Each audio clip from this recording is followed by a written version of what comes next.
So here I am talking about luck. So I found myself in a situation at the end of the last film where the pain in the shoulder is becoming continuous, agonizing, and I'm looking forward to having something plant medicine based just to change my relationship and perspective on the intensity of this pain, because I'm not managing very well using all my normal methods, like simply getting into that space, inhabiting the pain, becoming one with it. Somehow I seem to have lost my capacity to make use of my normal ways of handling things.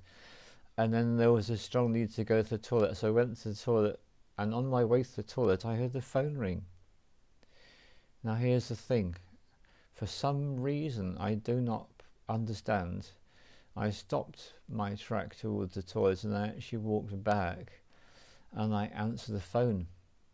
I had no idea what I'd let myself in for at that moment, and it was a phone call from my bank, and various questions were asked and I answered them, and I got the sense of them knowing me because of the information they were forthcoming, sharing about me. It just made me feel relaxed enough to be able to cope with the conversation. They were taking me through what seemed like a fairly simple and straightforward transaction, except for the fact that I was in agonizing pain and I really wanted to go to the toilet. And what then happened is I went through something where I gradually felt more uncomfortable, and about 20 minutes later I put the phone down feeling that something wrong had happened. So I phoned up the bank and I spoke to someone. I was put on hold. 8 minutes went by and then the phone cut off. I thought, what is this bollocks? So then I felt like by this time I was actually being driven mad. I've obviously been to the toilet and took a little bit of plant medicine just to calm me down and enable me to cope with what I realised I must just follow this intuition that I'd done something wrong by answering some of the questions that were asked in that first phone call. So I make another phone call to the bank, and this one results in an hour and a half going by, in which time I discover that yes, indeed I have been hacked and all the money in my account's been taken out, and I'm now overdrawn as well as that. And so there I am, encountering for the first time in my life what I hear people are speaking about. It's really just identity theft. When they hack you and they take money out of your account, it's identity theft. That's what they've done. They stole my identity by using psychological manipulation on me, quite frankly. And they didn't realise, but I was a perfect candidate because I was suffering from imprint vulnerability, from agonising pain, and need to go to the toilet at that time, and yet for some absurd reason choosing to stay in the phone call. Utterly ridiculous.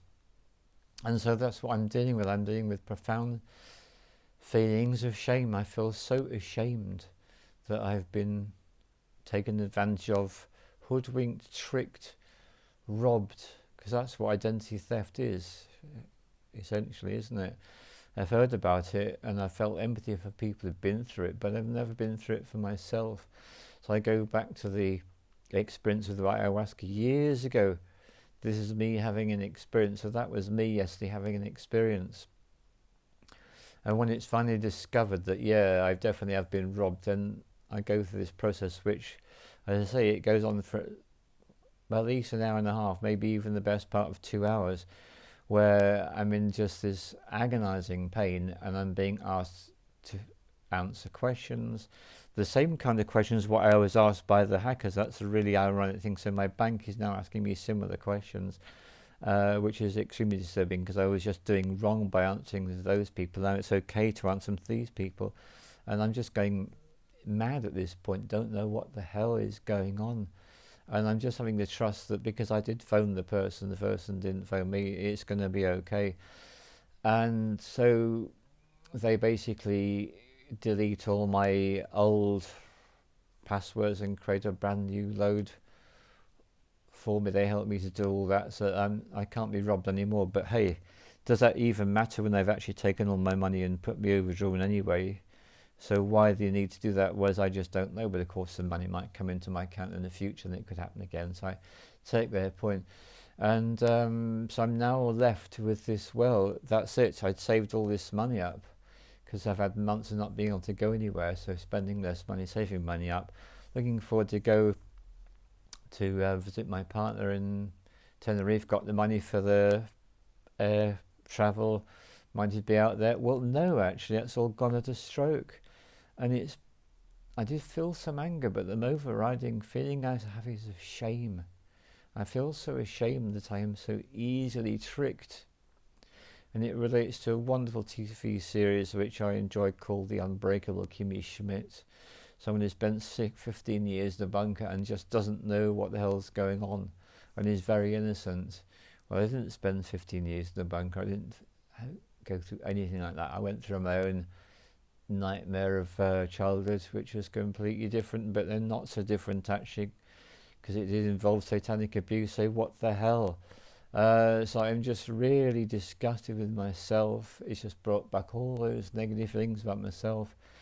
And something I'm really pleased and proud about in the last few days, I've reached out to people to ask for help, and I'm receiving help, and I'm very grateful to those people that are so kind as to be offering me the help that I need at this time.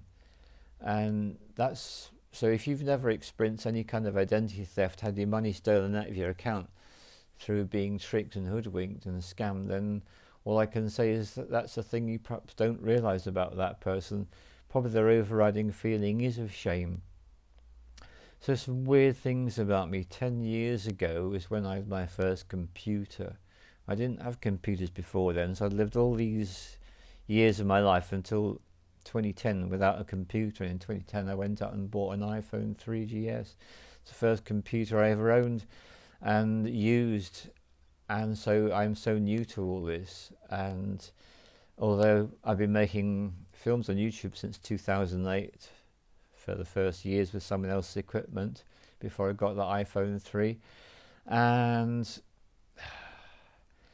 so what I'm trying to say is it wasn't until 2014, 2015, something like that, that I actually used to go online and do Google searches. I had phone to be able to do that, but just never ever search for anything. All these people searching things, buying things, just didn't do it. I've had an account with Amazon and eBay for years, didn't use them.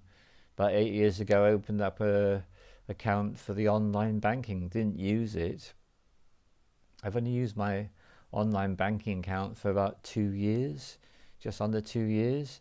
So it's like, a good friend of mine made the comment that it's like when you go on the internet, you just haven't any idea what you're doing at all, have you? And it's absolutely true. I remember spending £150 on 2 items, one for me, for my partner to care for our teeth. Total crock of shit came from, excuse my language, fucking Facebook advert. So yeah, this all explains the shame. It's not the first time. And then I wanted to get a VPN, virtual private network, I think it's called. I seem to be persuaded it's a good idea, and there's this thing, and it's £3 a month, so I sign up for £3, and then they say we'll do it for a year, then it's only another £27, it'd be 30, so I sign up for it. A bill comes out of my account for £48. I just feel so ashamed. I feel like I shouldn't be allowed to use the internet without a minder or a handler to make sure I don't do something stupid. So that's where I'm at. So yeah, that's my experience of identity theft, and a confluence of crappy events, quite frankly. I'm only able to make the film today because this has actually calmed down a bit this morning, and it's actually bearable. The fact I could do that, I can even do this now. That's fantastic. And it's going to take time, and that's the other thing I want to share with you, as I just feel so vulnerable, incredibly physically vulnerable and internetally vulnerable. And it's a crappy feeling, and it's a really shameful thing, because it's like what I've been doing is I gradually, because of injuring my foot, I've been doing more stuff with my upper body to get it stronger, using my power bar, swimming, doing qigong, doing other exercises, and it's like all gone to shit. So yeah, so that's where I am. And I feel what I need to do is remind myself this is me having an experience, and to feel how vulnerable I feel, and how very ashamed I feel, actually.